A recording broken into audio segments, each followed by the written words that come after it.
The day started like any other on the wide fields of the countryside, with the sun spilling golden light across the farm and the scent of fresh earth rising with the morning breeze.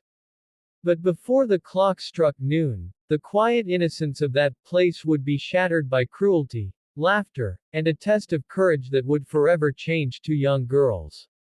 On a dusty road leading away from the barn, a group of older boys gathered, their voices loud, mocking, filled with arrogance and the kind of malice that only grows when no one dares to challenge it. And at the center of their taunts stood two sisters, farm girl twins, their simple dresses dusted with hay, their braids falling neatly over their shoulders. They looked small, fragile, like lambs surrounded by wolves. The boys laughed, pointed, sneered, and the world seemed to tilt against the girls. But what those bullies didn't know was that strength sometimes hides in silence, and that courage can come in pairs. Within moments, the farm girl twins would turn the laughter back on those who mocked them, and make them beg for mercy. If you believe in stories of courage, strength, and second chances, don't forget to like, comment, share, and subscribe to English Story. Your support helps bring more heart-touching stories to life.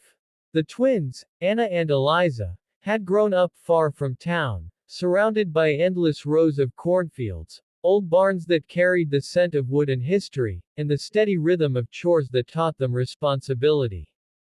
They were not the type to seek trouble, nor the kind to fight back in anger. Their lives were shaped by humility, by caring for animals, by carrying water buckets heavier than they were at times, and by waking before dawn to help their parents. But growing up on a farm had also given them a resilience that city kids often overlooked. Behind their quiet smiles and polite nods was strength forged in hard work and long days beneath the unforgiving sun. Yet the bullies couldn't see that. To them, Anna and Eliza were just farm girls, easy targets for ridicule, outsiders in a world where cruelty passed as entertainment. On that fateful afternoon, the boys blocked their path on the narrow dirt road, their voices dripping with scorn. They mocked the twins' old-fashioned clothes, the braids in their hair, the mud on their shoes from morning chores. They laughed at their accents, at their silence, at the way they carried themselves with quiet dignity instead of defiance. One boy stepped closer, shoving his shoulder against Anna, making her stumble. Another flicked Eliza's braid, calling her a name meant to sting. Their laughter rose louder, echoing across the quiet fields, cruel and sharp. The girls' cheeks flushed red, but their eyes stayed steady. They had endured storms before, storms of nature, storms of loss, storms of struggle, and this would be no different. Anna's hand reached for her sister's, and in that small gesture, something shifted. Their fear turned to focus, their silence turned into steel. The bullies kept laughing, but they didn't notice how the twins planted their feet firmly in the dust, how their shoulders squared, how their gaze locked like sharpened blades. The girls didn't speak, because they didn't need to. They had each other, and that was enough. Then, when the boys pushed one step too far, the twins unleashed the strength that years of hard work had built. In less than a minute, the laughter was silenced. The scene turned from mockery to shock.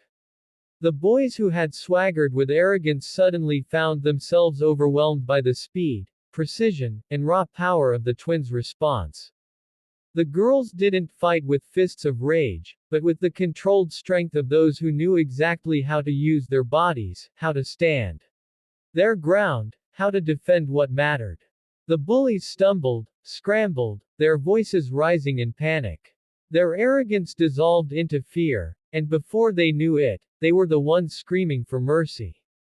The dusty road that had once carried their laughter now carried their cries, echoing back to the farmhouse as the twins stood tall, unbroken, their braids swinging as the wind shifted.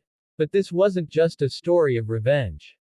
It was a story of identity, of discovering that strength doesn't need to look loud or violent to be powerful.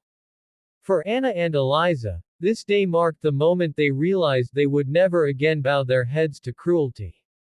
They had defended themselves not because they wanted to hurt others, but because they deserved dignity. And when the bullies finally backed away, stumbling with their pride shattered, the twins did not gloat. They simply stood side by side, holding each other's hands, their silence now stronger than any words they could have spoken. Days later, word of what had happened spread across the small town. Some people whispered in shock, others in admiration. And though the twins didn't speak of it, they carried that moment with them like a quiet fire, knowing they had proven to themselves that no one could break them. What had begun with cruelty had ended with courage, and what had once been laughter at their expense had turned into a lesson the bullies would never forget. And perhaps the most powerful part of their story was not the fight itself, but the unshakable bond between two sisters who, together, discovered their true strength. Their story reminds us all that when life pushes you to the edge, when people laugh at your pain, you can rise, not alone, but with those who stand beside you. And sometimes, that rise is enough to silence every cruel voice. If this story touched your heart, please like, comment, share, and subscribe to English Story. Your support helps us continue sharing powerful, emotional stories with the world. Special request to all viewers. Comment below with the words, "Strength in silence," if you believe that courage doesn't always need to shout, it just needs to stand firm.